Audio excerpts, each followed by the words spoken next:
সওম মধ্যে গুরুত্বপূর্ণ জিনিস হচ্ছে সওম ইয়ৌম আরাফা। আরাফার দিনের সওম 9 তারিখ বলা হয়নি, এই জন্য যে যেখানে থাকেন সেটা হিসাব করবেন আরাফা কোন দিন হচ্ছে। আরাফা এক জায়গায়, আরাফা ভিন্ন ভিন্ন ডেট হয় না। অর্থাৎ অন্যখানে যেমন চাঁদ কোন দিন উঠলো আলাদা ওঠে, কিন্তু আরাফা কিন্তু আলাদা কোনো জায়গা নেই, একটাই। সেই জন্য আরাফার দিনে আপনাকে যে যেখানে থাকে আমরা সেদিন সওম পালন করব, সেদিন সওম পালন। হাদিসে আছে রাসূলুল্লাহ সাল্লাল্লাহু আলাইহি ওয়াসাল্লাম বলেছেন, কেউ যে আরাফার দিনে সওম পালন করে আমি আল্লাহর কাছে আশা করব যে সে আগের এবং পরের 2 বছরের গুনাহ সে ক্ষমা পাবে। পরের বছর, আগের বছর এবং পরের বছর, সামনের বছর, অর্থাৎ যেটা সে গত বছর পার করছে এবং গত বছর সামনে যেটা আসছে, এই 2 বছরের গুনাহ আল্লাহর কাছে সে ক্ষমা প্রার্থনা বলছেন যে আল্লাহ ক্ষমা করে দিবেন। আমি আশা করতেছি আল্লাহর কাছে, আহতাসিবু আলাল্লাহ, আল্লাহর কাছে এটা আশা করতেছি যে তিনি এটা করবেন, সওয়াবের আশা করতে তিনি এটা আমাদের উম্মতকে ক্ষমা করে দিবেন। সুতরাং এই জন্য এই আরাফার দিনে সওমটা পালন করার জন্য আমরা অত্যন্ত সচেষ্ট থাকবো এবং কোনোভাবে যেন ছুটে না যায় চেষ্টা করব। ফরজ আমি বলছি না, কিন্তু চেষ্টা করবেন এটা যেন ছুটে না যায়।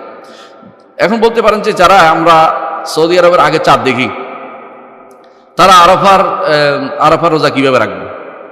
আমাদের যেদিন ঈদ সেদিন তাদের আরাফার সওম চলতেছে, ঈদের দিন তো সওম রাখা যায় না। তারা আগের দিন রাখবেন, পরের দিন রাখতে পারবেন না, এই জন্য তারা এটার কারণে তারা সওয়াব পেয়ে যাবেন। কারণ এটা তো তাদের উদ্দেশ্য ছিল না রাখা, কিন্তু ঈদের দিন হয়ে যাওয়াতে তারা সেদিন রাখতে পারেন না, সেজন্য তারা এটা রাখা লাগবে না। আগের দিন যেহেতু রেখেছেন সেটার কারণে আল্লাহ তাআলা সেটা সওয়াব লিখে দেবেন, যে বোঝা যাবে যে সে রাখতো, এই জন্য আগের দিন রেখেছে। আর যদি কেউ মনে করেন যে আমি পরবর্তীতে এটা একবার রাখবো, তাহলে এটা কমপ্লিট করা যায়, অর্থাৎ এটা ওয়াজিব নয়, বাধ্যতামূলক নয়।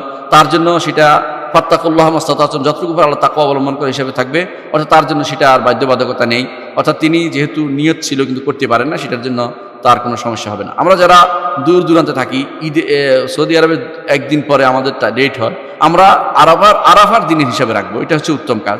এর মধ্যে মতভেদ আছে, কেউ কেউ বলছেন 8 তারিখ, আমাদের 9 তারিখে আমরা রাখবো, ওটা যেদিনই হোক, এভাবে না রাখে আমরা অর্থাৎ সৌদি আরবের 9 তারিখ আমাদের 8 তারিখ হয়, এই হিসেবে রাখবো। এটা কিন্তু এটা সুন্দর হয় না। সুন্দর হয় এটাই যে আমরা সৌদি আরবের সাথে মিলে, অর্থাৎ যেদিন আরাফার সাথে মিলে, যেদিন আজকে আরাফা থাকবে সেদিন যে যেখান থেকে সেখানে আমরা সওম পালন করবো। এটা শুধুমাত্র এটা একদিনে ঈদের সাথে সম্পৃক্ততা নেই, একদিনের সম্পৃক্ত নেই, এই জন্য কারণ এটা চাঁদ ভিন্ন ভিন্ন জায়গায় উঠে, কিন্তু মাতালে ভিন্ন, কিন্তু এই আরাফা বিভিন্ন জায়গা নেই, আরাফার জায়গা একটাই।